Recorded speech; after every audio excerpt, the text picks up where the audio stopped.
Last 3 ఇయర్స్గా ఇష్టం లేకపోయినా ఇదే జాబ్ చేస్తున్నాను. ఏదైనా బిజినెస్ పెట్టి నా కాళ్ళ మీద నిలబడాలనేది నా కోరిక. కానీ సక్సెస్ అవుతానో లేదన్న భయంతో ఈ జాబ్ చేస్తూ ఇలానే ఉండిపోయాను. కానీ ఇప్పుడే అర్థమైంది, మనకు కావాల్సిన దానికోసం దేనైనా వదులుకొని మొండిగా ముందుకెళ్ళిపోవాలని. అందుకే ఇవాళతో ఈ జాబ్ వదిలేస్తున్నా.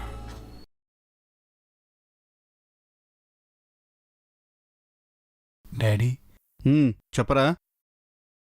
నేను జాబ్ మానేశాను డాడీ. ఏంట్రా, జాబ్ మానేసావా? నేను జాబ్ మానేశాను డాడీ. ఏదైనా బిజినెస్ పెట్టుకుంటాను. మైండ్ ఏమైనా దొబ్బిందా నీకు? బంగారం లాంటి జాబ్ వదిలేసావు. ఆ జాబ్ కోసం ఎంత కష్టపడ్డావో తెలుసా నీకు? రాత్రి బౌలు కష్టపడి చదివారు ఆ జాబ్ కోసం. అలాంటి బంగారం లాంటి జాబ్ వదిలేసా అని చెప్పి అంటున్నావు. కాదు డాడీ, అర్థం చేసుకోండి డాడీ, నేను బిజినెస్ పెట్టుకుంటాను. బిజినెస్?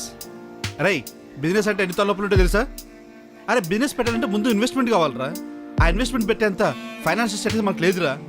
పోనీ బయట ఎక్కడి నుంచి తీసుకొచ్చి పెట్టావే అనుకో, మరి రేపటి రోజు లాస్ వస్తే ఎక్కడి నుంచి తీసుకొస్తావు? అలా కాదు డాడీ. ఇది నీకు వచ్చే ఐడియా అయితే కాదురా. నిన్ను ఎవడో బాగా ఇన్ఫ్లుయెన్స్ చేస్తున్నాడు. ఇది నాకు వచ్చిన ఐడియానే డాడీ. రేయ్, నీ జాబ్ కంఫర్ట్నే ఉంది కదా, శాలరీ బాగానే వస్తుంది కదా, నీ సరదాలన్నీ తిరుగుతూనే ఉన్నాయి కదా. అరే, నెక్స్ట్ మంత్ నీ పెళ్ళి చేద్దాం అనుకుంటున్నాను రా.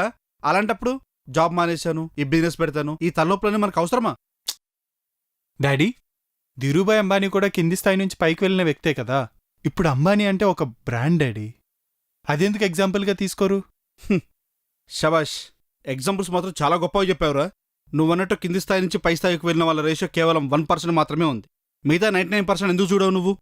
సరే, నువ్వు అనుకున్నట్టు ఆ సక్సెస్ రావాలి అనుకో. నీకేం కావాలరా?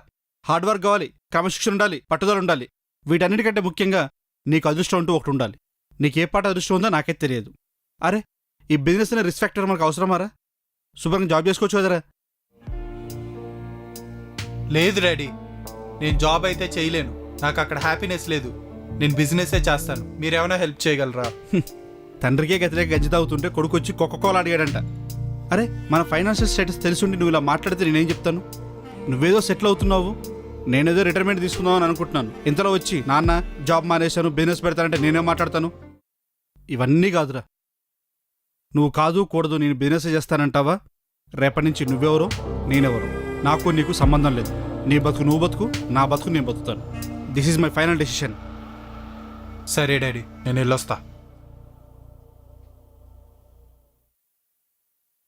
ఏంట్రా బంది ఇలా వచ్చావు? సడన్ గా అక్క గుర్తొచ్చిందేంటి? అక్క, నాకు ఒక హెల్ప్ కావాలక్క. దా వచ్చి కూర్చో.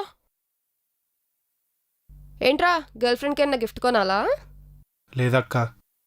డబ్బులన్నా కావాలా? అవునక్క. ఎంత? 5-10? 2 లక్షలు కావాలక్క. 2 లక్షలా? అరే, ఏం మాట్లాడుతున్నావు అర్థమవుతుందా? నేను జాబ్ మానేశానక్క, బిజినెస్ చేసుకుంటాను. జాబ్ మానేయడమేంట్రా? ఏంట్రా ఇప్పుడు బొక్కిలేశాలన్నీ నీకు? గర్ల్ ఫ్రెండ్ కి గిఫ్ట్ కొనాలంటే సైషన్ కి మాత్రం నేను కావాలి? అలా కాదక్క. చెప్పుతో కొడతా. జాబ్ విలువ తెలిస్తే నువ్వు అలా మానేవరా? అమీర్పేట్లో చిన్న చిన్న గదుల్లో 4-5 ఇరుక్కొని ఉంటున్నారు తెలుసా? C++, జావా, అడూబ్ గిడూబ్, బిగ్ డేటా అని ఎన్నో కోర్సులు జాబుల కోసం చేస్తున్నారు తెలుసా? నీకు జాబ్ ఉంది కదా, అందుకే దాని విలువ తెలీదు. ఇప్పుడేంటి, నేను నీ బిజినెస్ లో ఇన్వెస్ట్ చేయాలా? నో ప్రాబ్లం అంటే తెలుగులో సమస్యే లేదు అని. పోయి మూసుకొని జాబ్ చేసుకో.